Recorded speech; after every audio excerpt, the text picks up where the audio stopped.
Alrighty, welcome everyone to Wednesday workshops. Today Hannah, will be leading the call. Probably next week, I think we'll have Andrew back in. If you guys have any questions, feel free to pile them up in the Q&A. I'm gonna go ahead and start sharing screen.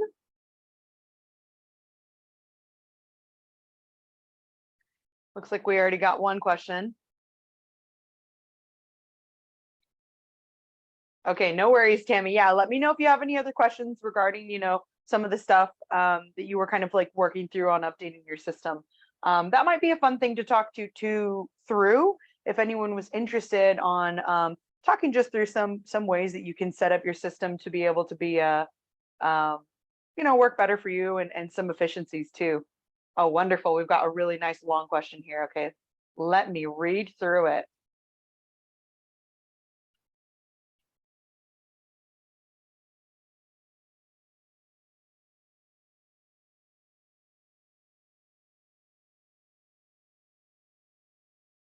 Okay.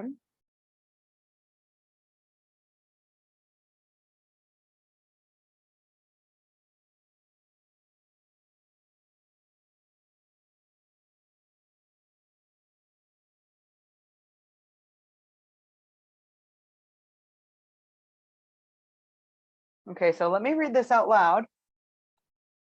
All right, so Tammy said, for 2024, I'm going to set up an email template that I will send to my agents in January 2025, containing their client information, property information, and closing docs for the past year.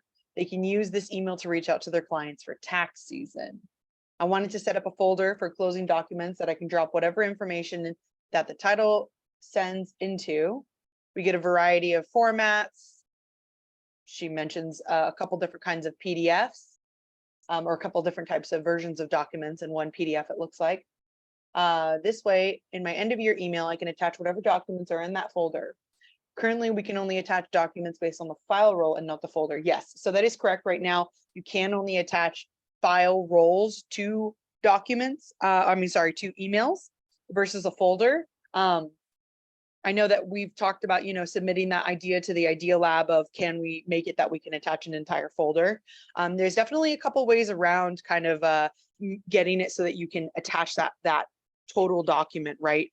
It just depends on how you want that document to show up on the property. So one way that I've made the suggestion to Tammy, for anyone else who's looking for that, I've got this list of documents. I want to attach it to this one email so I can send this one PDF.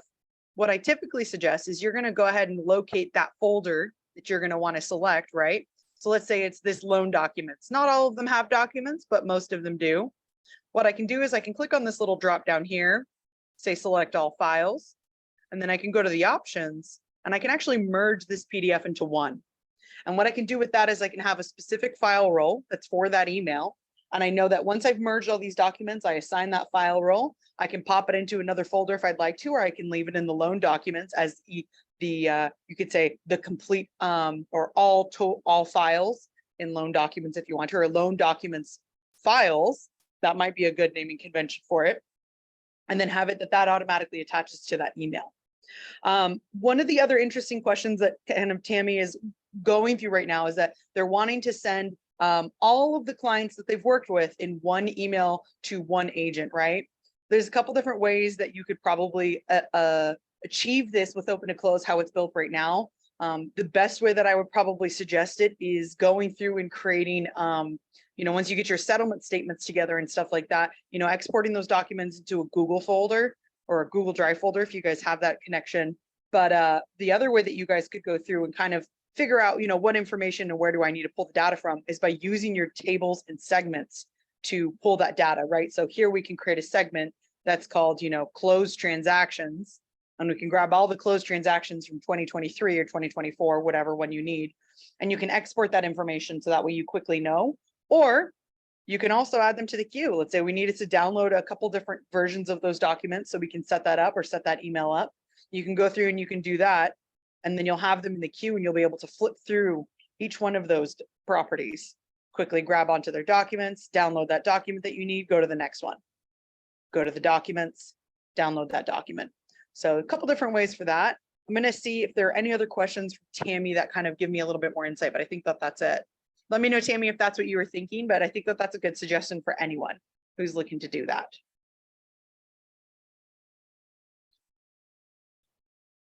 Was there anything that, my other panelists, Matthew, Jill, did you guys want to share any other insight that you could think of with that particular question? I was just going to say too, that's where that last day of the year field can come into play, to automate that task to go out on a certain day in January if you want it to go out maybe the 5th or something like that. So maybe just showing how that can be done. Yeah, 100%. Yeah. So we would definitely want to have, a field for it, right? So first things first, we're going to go to our hammer icon. We'll go to our field editor, and we'll just want to make sure that we have a last day of the year field. And I believe we do. I'm just going to use my tool, Control F or Command F if you're on a Mac. Type in last day. Oh, day. The T's and the Y's are right next to each other. So here's last day of the year. So the example would be to use this to put in that last day of the year, whether it's, the end of the year of 2023 or 2024, and then have it that an email is queued up on that property, even after close, that it comes up into your health bar and you guys can check it out, or you can go to your task pipeline and you can go, what's closing at the end of the year and what emails need to go out, type of thing. So yeah, that's a really, really great example of how you can use that too, to really quickly go through. Awesome. Alrighty, we've got another question here. I could use some insight on listeners. How, when, why are they created? So listeners are a great way for anyone who's on the scale plan to bring on fields or field sections on or take it off of a property. It kind of depends on what you need to do with it, right? And it also kind of depends on when you need those fields to come onto a property. So I'm really quickly actually just going to open up a webinar property and let's talk this through, because I think that this one has a couple listeners on it. So if I go over to triggers, and again, this is for anyone who's on the scale account and anyone who's interested in the scale account, listeners are how we're bringing on those fields or removing those fields automatically, depending on the conditions. Okay, so I'm going to go to triggers. When I go to triggers, I'm going to head down to listeners. And I'm going to click on trigger options, and that's going to expand to those particular triggers so we can kind of look through and read about this. So an example of when or why or how you would use a listener. I think this first one is a great example. We see here that it says repair request details. When you're on the scale account, you might not need those repair request details until we know that there's a repair request received, right? Until after that inspection's been completed and you know that something else needs to be done on that property or that home. So you could have it set up that we're waiting for that buyer response to repairs is equal to buyers asking for repairs. You could also have it that when the buyer response to repairs is equal to buyer asks for credit. Now, if I go on my left-hand side and I scroll down to my information here, I might already have these details on here. Looks like I don't have these details on here. So what I can do is here where it says buyer response to repairs, I'm going to go ahead and expand it. So buyer response to repairs. Let me change that answer. And I'm going to update this. I've just gotten the information. I just looked it over. Oh, looks like the buyer does want to go for repairs. And they're okay with credit. If credit's available, maybe they want a certain amount of credit to help out with some part of the property. So I'm going to go ahead and say the buyer's asking for credit and give that a checkbox. We're saving that information. It's loading. I'll go ahead and de-expand this, and I'm just going to refresh the information just to make sure it's nice and fresh and clean. If we go back over to our listeners, and we click on expand again, you're going to see here that this one is now black. This means that this has met that condition. So if I scroll down in my fields, I'm going to see appraisal details, loan details, inspection details, seller disclosure, and what do you know? There's the repair request details. So this is a great example of how you can use listeners to say that, well, when I update this field, I want this other field section to come on. And this other field section is going to let me know, okay, awesome. So it looks like, the buyer's asking for credit here. Maybe I need to reorder this a little bit to have my repair request details pressed right up against my inspection details. It really just depends on how you want it to look within open to close, right? You can reorder any one of these field sections. Right now, this is how we have it ordered, but this can give me a good idea. Okay, awesome. The buyer's asking for credit. Looks like the credit amount that they want to do, I've just checked over the document and it says that we're going to do 10 grand. And maybe that 10 grand is a merge field, and it pulls onto an email and it says, hey, I was just able to confirm the document's attached. It looks like you have 10 grand as buyer's credit. That's going to come because of XYZ reason, right? So this is an example of how listeners can be used. We've got another follow-up question. So listeners are designed to hang around rather than moving to executed because you can switch them back and forth. Absolutely, yes. So one thing about listeners that I really like as well is that I usually suggest people build both versions of it. You want to build it, bring it on, and you want to build it, remove it. So if I scroll down on this page, I've got a couple more listeners in here. If I'm gonna keep going down. So here's an example of another one. Let's say initially the agent fills out the intake form, or the TC fills out the intake form. They say, yes, we're doing an inspection. And then you receive a rider, and that rider says, hey, actually, we don't need the inspection anymore. They want to waive it. They're okay with it. They just want to proceed forward. You know, they're good without it. Here we have a listener that says, is an inspection required equal to no? And if I update that field, go to my intake questions here, locate that, is there an inspection required here? It's changed to yes, change that to no. What that's going to do is it's going to update my field sections. And right now it's going to remove that inspection details and those repair request details, because we don't need that information if we're not completing that particular one. So it's not only used for bringing on stuff when you need it during that transaction. It can also be used to remove stuff if you're not going to be completing that particular set of tasks for that or set of fields, you know, if you don't need those fields on that transaction. So now that I've refreshed, I'm going to go back to my triggers. I'm going to click back on my trigger options over here on the right-hand side just to expand that view. Actually, I need to go down to listeners first, and then click on trigger options, expand that view. And now I scroll down, our details for our inspection are gone. So they're no longer there anymore.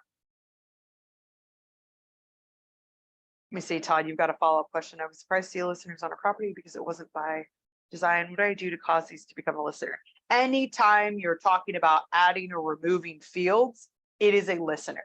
So all listeners are going to be adding or removing fields or field sections. So if you created it and you were like, oh yeah, I want this to come on when it meets this particular requirement. If it meets the requirement, it's going to do it. And they'll just be sitting there waiting.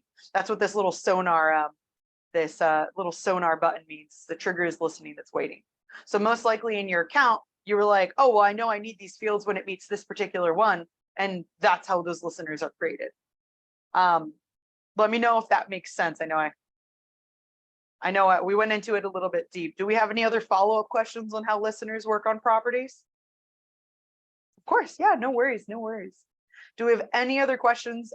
Feel free again to pile them into chat. I think that was a pretty in-depth version of it. We can definitely take a look at how to create them as well. Let's see, you've got a follow-up question, Todd. Let me read it.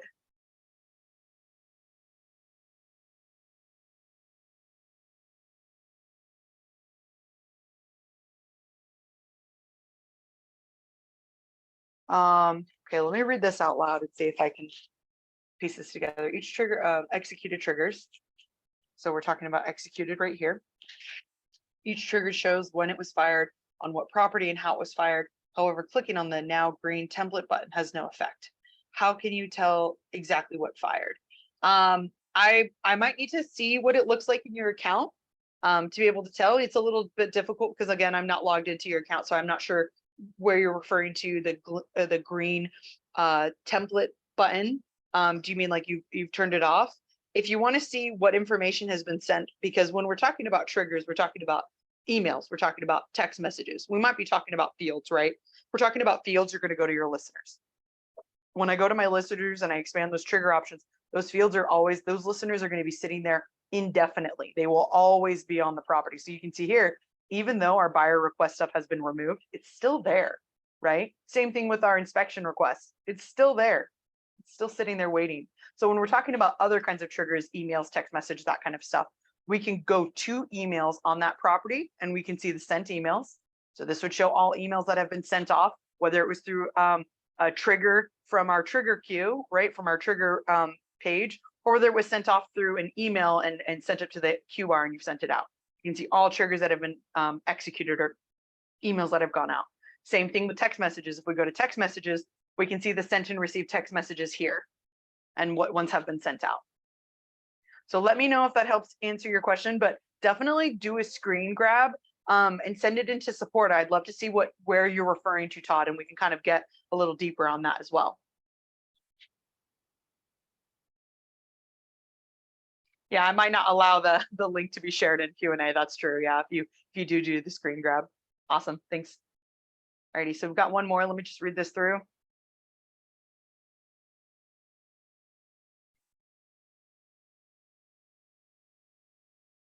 So it kind of depends. Donovan, that's a really good question. I'm going to go ahead and say answer live. So Donovan has a question. Why do some property detail edits pop up in the middle of the screen and some are next to the item being edited? So it just depends on what kind of field you're talking about, right? So when we're talking about a number field, I'm going to go ahead and expand our details on this particular property. Here I've got disclosure due date and due days. When I click into a number field, it's a quick field. I'm popping in 3, I'm pressing enter, I'm good with that. It's done, right? It fills that value in there. It looks like I've got a date template for that one. Let me go ahead and scroll down and see if I can find a better example. So here's escrow file number. So here we have it where I'm just popping in the number, right? I don't need that center screen. When I pop in this number, let's go ahead and say it's 1, 2, 3, 4, 5, 6, 7, 8, 9. Press enter, it's done, it's saved. When we talk about a date field though, when I click on that date field and, oh, that's a number field. Let me grab a date field. Here we go. Let's get this date field. The reason that the date field is going to pop up in the center of the screen is because what if you need to send out a calendar invite for that particular date, right? So here I can click on what's the due date. If I want to, I can say, it was due on the 18th, or let's say it was due on the 21st. I can set a start time or an end time. So I've got a little bit more functionality when it comes to, setting this up. It's going to default to an hour, but I can extend it to, the appraisal order due date is actually going to be, until, let's say 1:45, between 11 and 1:45. We can also say it's made contingent. So dates are a little different. Dates are going to have a little bit more options to set that up. Same thing with the API calendar. You can say that you want it to sync to a particular calendar. You can also say that you want to invite particular team members to that as well. You might have some people, like for example, Michael Scott is selected on the contacts to automatically be sent all invites, but maybe you need to edit that. Maybe Michael doesn't need to be on this particular one, right? So that's some examples of why this would pop up in the middle. It gives you just a little bit more functionality. You can say update, and now that date's been updated. Depending on what you guys are doing with your date templates, I know that sometimes you need to put in that hard-coded date. You need to add in that time frame. It makes sense to have those options pop up. But if you notice, for my any of the dates that are here that have these kinds of days right here, these days fields here that I have, when I entered in the seller disclosure due days, it automatically updated that to 20. That's because it's based off of the date template, just to be clear. Get the date field, but I have some simple items that pop up in the middle too. Okay, awesome. Do you know which kinds of fields they are? Or unit number is going to be one that's going to probably come here because again, it's a number field. County, I think that county is going to stick here. Go ahead and see if that sticks there. Let me see what else we have. I know that all the number fields like year built and such like that should stay in it right here because again, it's just like number amounts. Let me see if I can find another one that would show up. And it might be better if I go to our commissions details. Drop downs. Yes. So for statuses, that is going to be the same exact one. I'm glad you pointed that out. Yes, I would not have thought of that. So status is the other reason is because it's trying to pull all of those status options. So the main difference between that is just how the information is loading up.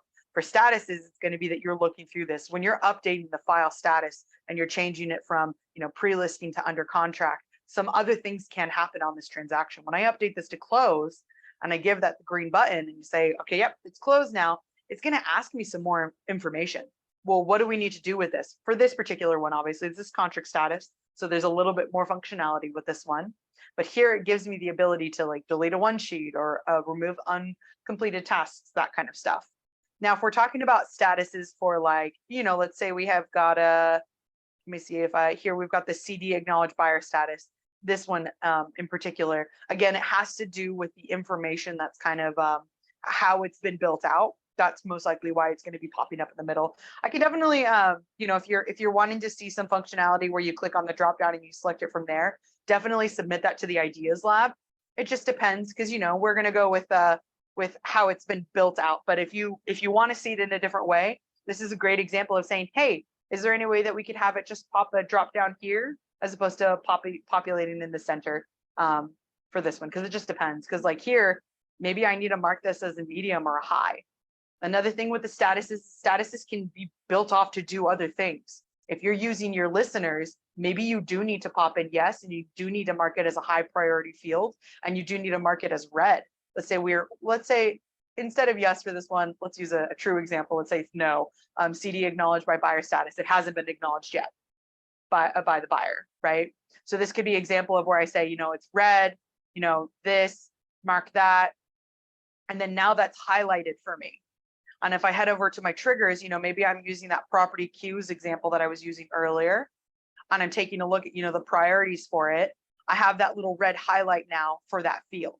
So here you can see, documents, here we've got those fields. So there's just a couple different kind of use cases for it. Let me see if you had any other follow-ups. Let me know if you have any more follow-ups. Definitely feel free to drop them in. But again, I would definitely submit that to the Idea Lab and say, hey, is there any way, we could have it maybe another internal setting that says, do we want this status to show up and, have more options for that status, or have it as just a drop down that you're selecting on the side?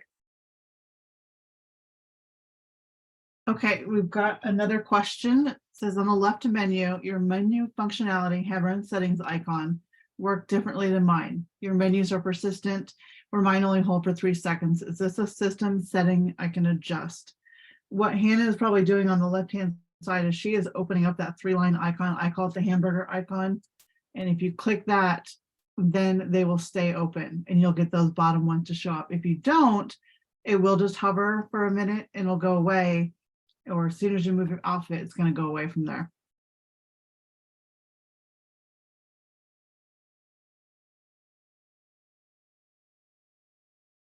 Yeah, perfect. Usually you guys hear me saying, click on this icon until you guys get those icons down. The other one that's actually really cool with this, if you're starting to like really amp up going through and like using your system a lot more, and you're really getting confident with like what these icons mean and what they do, I definitely suggest checking out our shortcuts as well. So on the left-hand or right-hand side, you're going to go to the little person icon, head to our keyboard shortcuts, and then here you've got a list of those shortcuts as well. And this might be very helpful for, kind of going in and seeing what those shortcuts can do as you start to navigate the system a lot more. Yeah, definitely, Donovan. I would absolutely say, suggest it to send it into as a suggestion to the Idea Lab. We're always down to take those things into consideration and figure out, what works best for everyone and go from there. Okay, let me see what you say here, Tammy.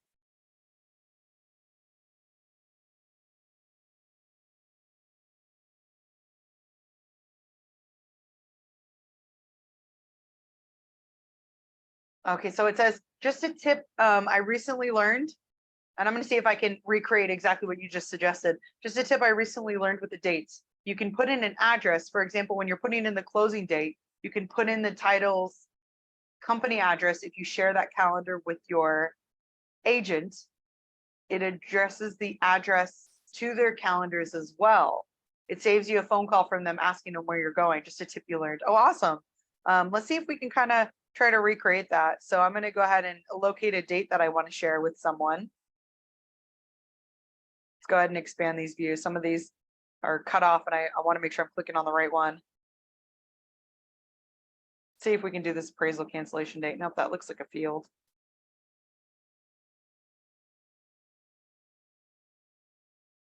Okay, let's do our final walkthrough date. That way we know. So final walkthrough date, I'm going to go ahead and select this. And you're referring to the API calendar location, I'm assuming. So here I can enter in my API calendar if I want to.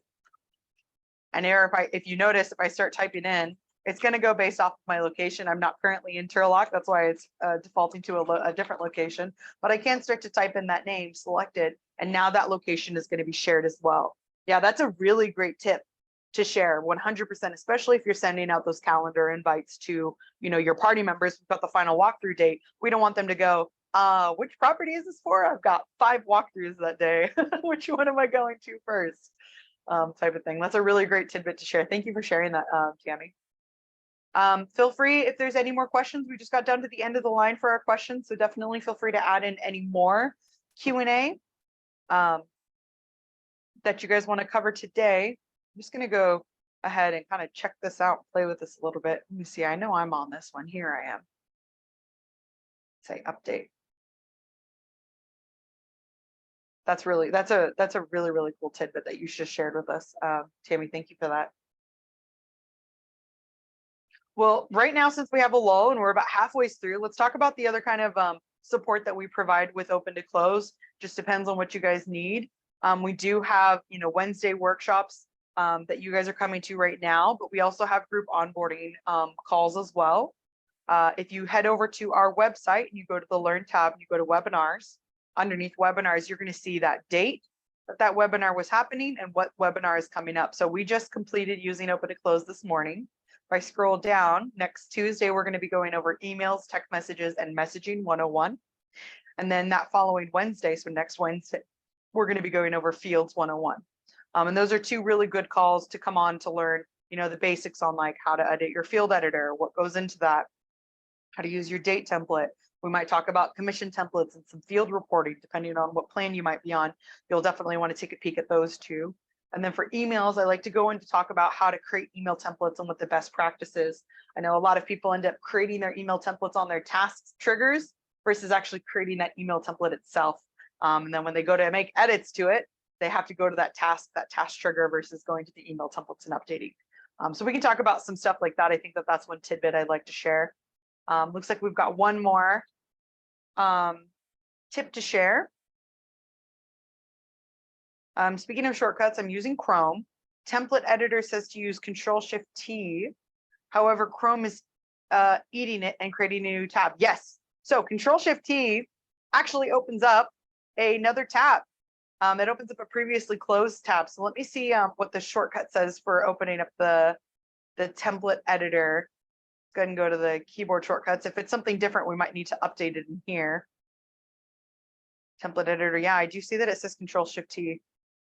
Let's see, Control-T. Nope, that's just opening up a new tab. Let's do Shift-T. Nope. So yeah, so Control-Shift-T, it does look like it's trying to open up that previously closed tab. You guys saw I was opening up my meeting recordings.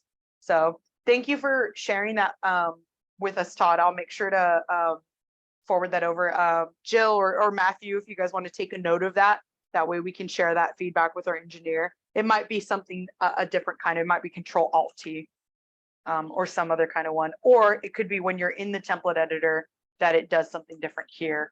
It just kind of depends on where you're clicking in, if you're in the web pager or not. But thank you for sharing that. Yeah, thank you, Todd. That was good. I took a note of that so I could talk with development about what's going on there. We had a similar issue with the Control-Find doing some weird stuff. We were kind of able to work around that one, but this one, I think we're going to need to take a look. So I do have a note here to bring that up. Awesome. Thank you, guys. Yeah, this is like the great call for if you guys see these little kind of things as well and share it with us. We've always got someone on product who's here taking notes and listening. Thank you, Matthew, for making a note of that. So one of the things that I mentioned just before we talked about that little subject was about, best practices when it comes to your email templates. We don't have any questions right now. So if you're down to listen to some best practices for me, I'm down to share some. I've seen a lot of people come in recently and say, I can't find this email template. I can't find this email template. I know I created it. And what they ended up creating was a email template on a trigger versus on creating it on an email template. Yeah, most likely, Todd, it's going to be commands that are on a Mac, but I feel like they should be interchangeable. Let me see which ones. Yeah, so history, that could be interchangeable for that. But I know that Control-Shift-H might do something extra different too. I might be on a property, Control-Shift-H might do something different. Yeah. So we'll just have to take a look through those. It would actually be really great, Todd, while you're going through those shortcuts, if you see anything unusual, I'm sure Matthew right now is going through and checking them as well. But if you see anything different, because I'm not sure what kind of computer you're on, but if you see anything different, definitely feel free to submit us as support and we'll take a peek at that list. I know we've just recently made some updates to it. So talking about best practices with email templates, right? That's something that I kind of want to touch on because I've seen that come in, and maybe we'll see if there's any other questions that come up in this meantime. So what I'm going to do right now is I'm going to expand my hamburger icon. I like that Jill calls it that, so it's a hamburger now to me too. We're going to go down to our template hammer icon, and we're going to go into templates. Once we're in templates, I'm just going to head to tasks. I'm going to show you guys what it looks like when we add in a task email trigger to this, and we don't apply an email template, and then the benefits of why we would want an email template added on there. So I'm going to go down to main buyers under contract tasks. That one's probably the easiest one to go to. And I'm going to add in a trigger onto one of these. If you're on the pro or scale plan, you can have up to, you can have 3+ triggers. So for example, on this opening emails, if I wanted to add in another trigger, I could. If you're on the grow plan, you're limited to 3 triggers per task. Okay. Feel free to reach out if you guys have any more questions on that. But I'm just going to create another trigger on here. I'm going to say when this task is completed, I want to send an email, and that email that I want to send is going to ask me right now what kind of email I want to send. It'll pop that up on the right hand side. I can either start to type in, I can say, oh, well, you know, I want it to CC a couple people and BCC a couple people. I want it to be sent to the buyer. So let me type in buyer. Oop. Is it going to let me send in? Oh, it's sending directly to contacts. Let me see if I can get it to open up our roles. And this is another reason why, oh, I'm sorry, the roles are right here at the bottom. So here we can type in, you know, we want our buyer to receive the email. We want our attorney to receive the email. We want someone else to be BCC'd on this email, maybe BCC on all buyers' emails. And then I want Hannah at, see if it populates my emails. I want Hannah to also have a copy of this email. And I just start to type it. I'm just going to pop in a hey there, and then throw in my merge field for my property. When I enter in an email for like this, right? When I go in and I'm typing in an email into this area, I am not creating an email template. What I'm doing is just typing in and creating a hard-coded email on this particular task or on this particular trigger. So if I type in, hello there, we look forward to meeting with you on, you know, when pop in a merge field, right? When I type in an email here and I go to look for that email later, let's go ahead and say we've turned it on. We can notice that there's a big difference between the ones that are pulling from a template versus ones that are pulling from an email that has just been written into the task. When it's pulled in from a template, when I make edits to this intro email to buyer intro email to closing parties, that's going to edit it for my entire database. Transactions that currently are using that email, future transactions that are going to use that email. Not sent emails, but all ones that have not sent out that email just yet, they're going to receive that update. If I just have an email subject, right, I've hard coded it into this particular task trigger, I'm not going to have the opportunity to edit this particular email for all future transactions. I'm not going to be able to edit it for any transactions that have already been created with this particular trigger on it. Why? Because it's not associated with that email template. It doesn't have that extra layer of I have my own place and my home is within the email template. So usually what I suggest when you're coming in here, if you want to add in those emails, just to make sure you get the verbiage down, that's okay. Feel free to add in those emails, get that verbiage down, but you'll definitely want to open up 2 tabs. I usually say right click on your email template, say open link in new tab. So that way you have a second tab open. On this new tab, you can go to your hammer icon templates and have your email templates open. And when you're going through and you're validating that you have email templates associated with all of your tasks, you can have that email template open and really quickly, oh, you know what? I need to make this into an email template really quickly and add in that email template. Initial meeting buyer. I'm just popping in a name for it. Usually I say, you know, keep it pretty in line with that template that you're kind of building it for. So initial meeting for buyer under contract. Go ahead and say submit, create that email template, select edit. Again, I can kind of toggle between these two, or if I would like to, I could have them on the same screen, just side by side by using the tool up here. Hopefully you guys can see it. I think you should be able to. Up here, if you're on Windows 11, you can use a tool to kind of squish it to one side and squish a tab to another side if you need to. But here I can see, okay, so I need to send it to the buyer. I need to CC the attorneys. I need to BCC all buyers' emails. So here I'm going to select that again, buyer, CC email attorneys, and then BCC all buyers. I can copy that subject, pop it into the subject line. I'm using Control V because I'm on a PC. If you're on a Mac, you can do Command V. Here again, Command or Control C, Command or Control V, and paste that in there. And now we have that email template saved. So usually what I say is I'll grab the name of that email template. I'll go back over to this trigger, and then when I'm ready to apply it, I can click on Apply Trigger, search for that particular email template. Here it is, and say Apply. Once I've associated that email template to that particular task trigger, it's going to look like this. And this is how you'll know that you have an email template associated with a task trigger versus having that email written in.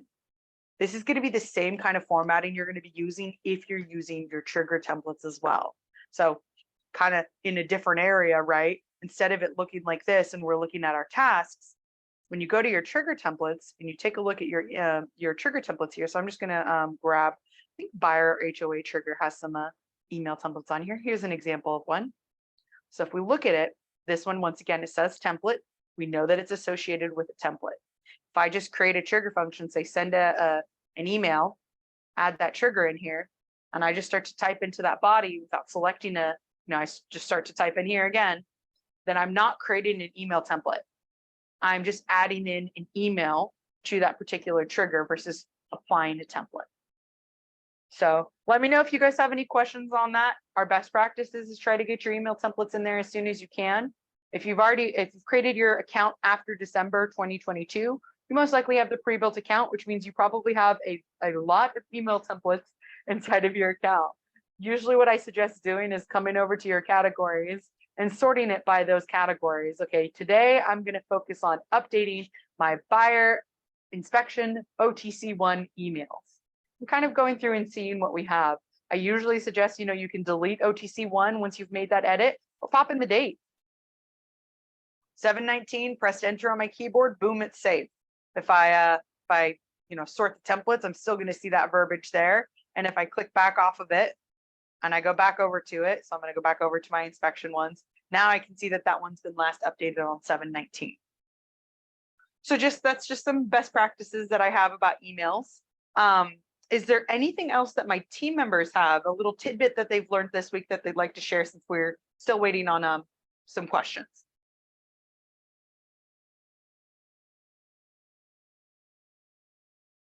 Cool. All righty, guys. Well, we're about 40 minutes in. Sorry, Hannah, I have one thing. My mute wasn't unmuting. Wonderful. Go ahead. Drop it on us, Matthew. Let me know where you want me to go. Sure. It was a small thing. It was actually back with the listeners and the triggers inside of our property. You had a great example where the conditional logic, because a lot of those triggers are going to be based off conditional logic. I think it was the top listener there. Can you expand that? Yep, perfect. So if you notice, those ones are grayed out. That is just important to know the distinction between something being black, red, and grayed out. If it's black, the condition has been met. If it's red, it has not. Let's see, they're perfect. So there's an example of the black one, that condition has been met, so that should be good. Red, it has not met the condition, it's not going to fire that off. Now, if it's gray, this is kind of the important thing, because I know this is throwing people off a little bit, is that means the field isn't actually being displayed on the property. If a field is hidden, the system's going to go looking for the value of that field to see, okay, is this actually true or not? But it can't find that field. It's not going to activate it. It basically is going to function as a false response. So if you do see something grayed out, you just want to keep that in mind, that I need to have that field showing for some reason. I don't know where in the process that might pop up, but that's probably what's going on. And you'll see that too with your intake form triggers as well. Yeah, definitely. Yeah. So we can click up here on the priority bar up here. We can go to intake submission, and you guys can see the same exact thing here. When it doesn't meet the conditions, it will turn gray. So for example, is there an HOA equal to yes, but it's grayed out. That means that field isn't necessarily on this property. And if I scroll through, we've got some yeses that are dark gray. I love that you shared that, Matthew. That's like perfect. But here again, is there an HOA? That's not going to show up because it's not currently on this property. Awesome. Looks like we do have another question. Let me just read it through.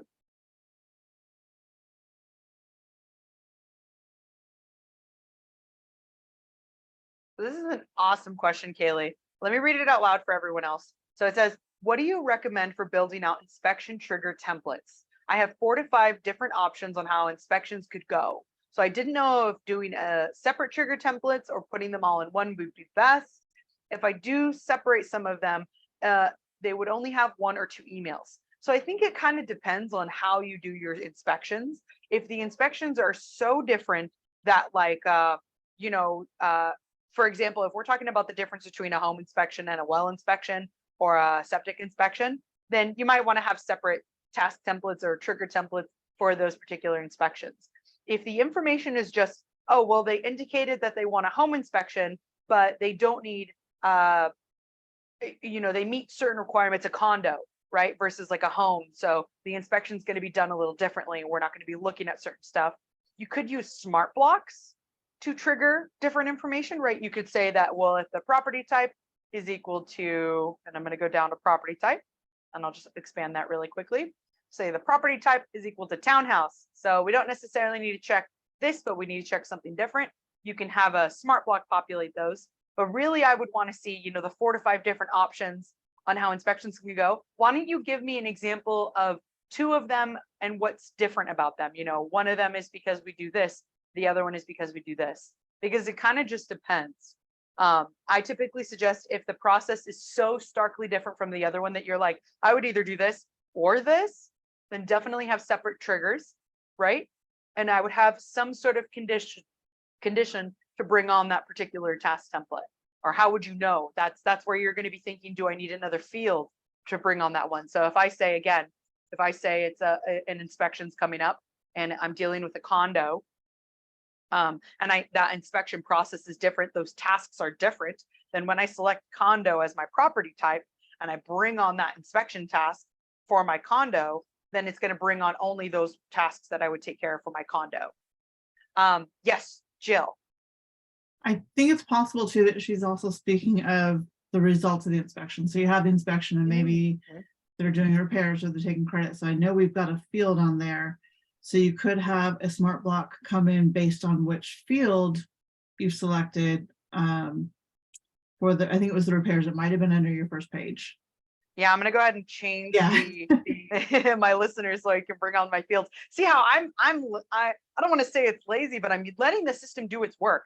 I know that I've got listeners for it. Let me update that to yes. And now when I scroll down, those inspection details are going to come back on. Here's those inspection details. And I think that we're waiting for this one to also meet its qualification. So I'll click on this again. Let's go with repairs and just update that. Okay, keep going with your example. Sorry, Jill. So what I've seen in the past is based on how the inspection went. Let's say they've asked for repairs.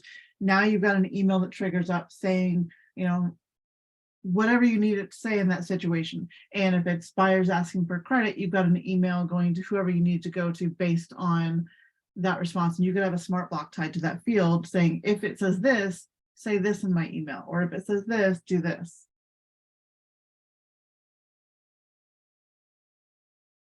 Definitely, yeah.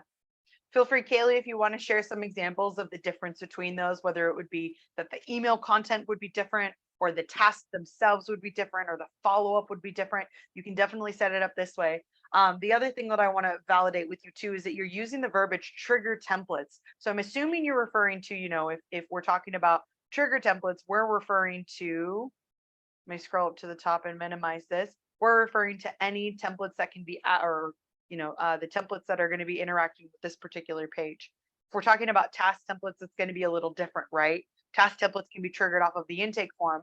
They can also be triggered off of other tasks. But when we're talking about adding or removing them, okay, perfect. Let me see what you said. So the emails I'm using have smart blocks. I'm trying to limit the number of tasks I have. So I'm trying to convert most of them to triggers.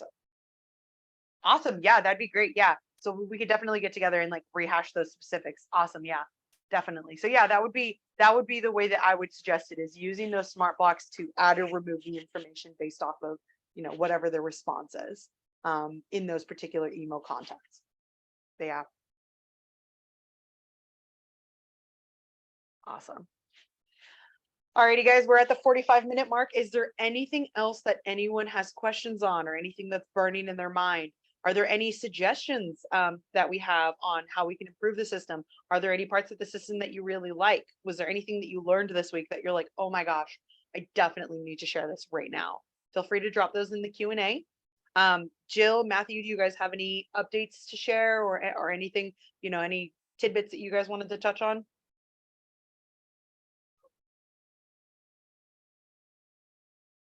Cool. Nothing So on my find end. another, oh, yes.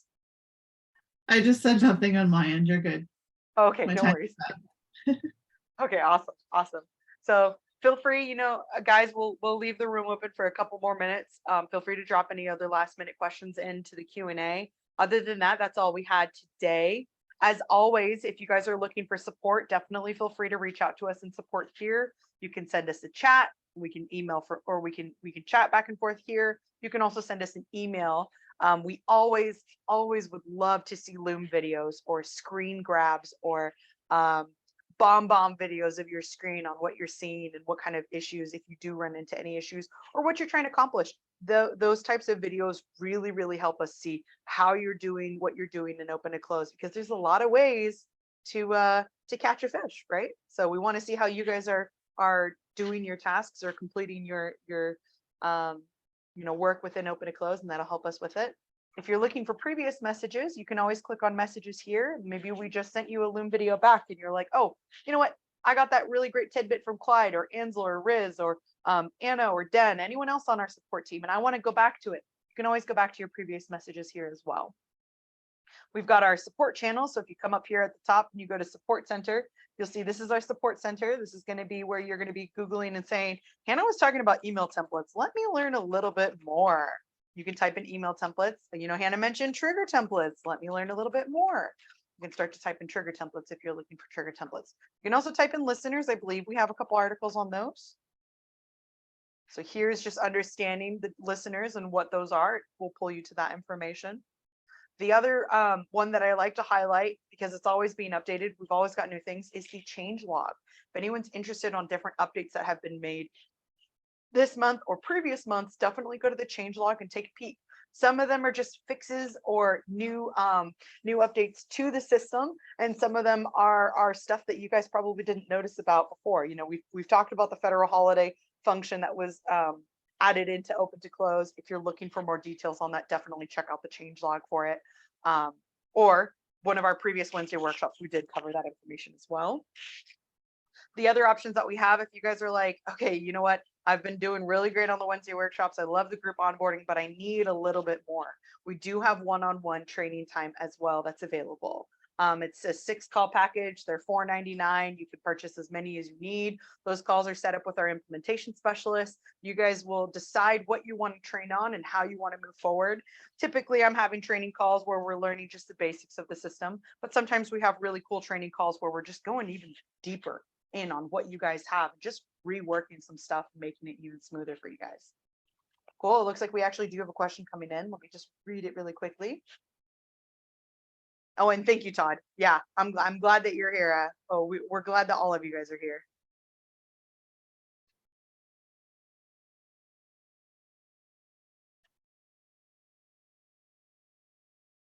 Okay. Is there any? So let me read this out loud. Is there any certain amount of documents that you can have in a folder before it automatically drops that folder to the bottom of the docs page? I figured out how to get the doc templates to come in a way that I want by sorting the triggers in the intake form. But for the contract document folders is always towards the bottom, regardless of the order. And it has the number of most documents. Didn't know if that was related or not. That's a really great question. Matthew, would you mind taking a note of that, and we can check with the development team and just kind of see? I'm not sure if the document count would relate to what order that document page is going to look like. So Kaylee's asking, you know, if it has more documents, is that why it's defaulting to the bottom of the page? I'm not necessarily sure that's related. It could be. It's something that we could definitely investigate into. In this example, you can see I've got a ton more documents and titles and deposits, and it's not at the bottom. It could be that when it's initially kicking in, you know, I'd want to take a look at your triggers and see how it's sorting those. But depending on what you have on your settings in the back end is also going to depend on it too. So if I exit out of this property, we're going to head down to our settings icon. We're going to go into our global settings, and I'm going to have to play around a little bit to find this location. I think it's under defaults. Let me make sure I'm reading these contacts. File sorting. So file sorting is going to be how those document templates are going to appear. So here, as long as you have it as user sorted order, it should default to however you've sorted them on the property as well. You can also say update all properties in this organization if you needed to. You know, maybe you do want it in alphabetical order A through Z. You want to update them really quickly. It'll update all properties. If you want it on user sorted order, when you say update on all properties, it's just going to make it available so that you can, you know, once you set it, it'll save that for all future properties that you organize it. So I would definitely make sure that this is on here as well, because there could be something with that possibly, but we'll definitely kind of investigate into it and see, you know, is the number of documents really relate to what order it's in. Matthew, was there anything you wanted to share on that particular subject though, that you know of? Nothing that comes to mind. I'll probably just need to talk to development, just get clarification around how is that sorted. The way that Keely described it would be how I would recommend and how I would have set it up. Just put it in order. So because the intake form trigger should always go from top to bottom. Yep. So if I have this template, this document template, I want to come in first, load those and then those. But it sounds like that's not exactly what's happening. So I'll get some clarification and then I can circle back once we get that. Perfect. Wonderful. Mhm. All righty, guys. Well, we are right at the end of time. If there's any other questions that we didn't get to, yeah, of course. Thank you for joining today, Kaylee. If there's anything else that you guys are curious about, you're want to learn more about it, definitely feel free to reach out to us in support. Again, like I said, in those ways that you can. You can either send us an email or a text message. If you send us an email, it's going to be help@opentoclose.com. You want to send us an email. Loom videos, bombs, screen captures, screen recordings, all of that is always welcome and support. We love seeing those videos from you guys because it really helps us kind of take a peek into your brain. And those are really helpful for us to help you guys out too. Other than that, thank you all for joining us this week. Next week, most likely Andrew will be leading the call. It could be me again. It could be someone else. We might mix it up on you guys. It depends. I hope everyone is staying safe and staying hydrated. We'll go ahead and close out the call in the next minute if I don't receive any other questions. Other than that, thank you guys for joining today.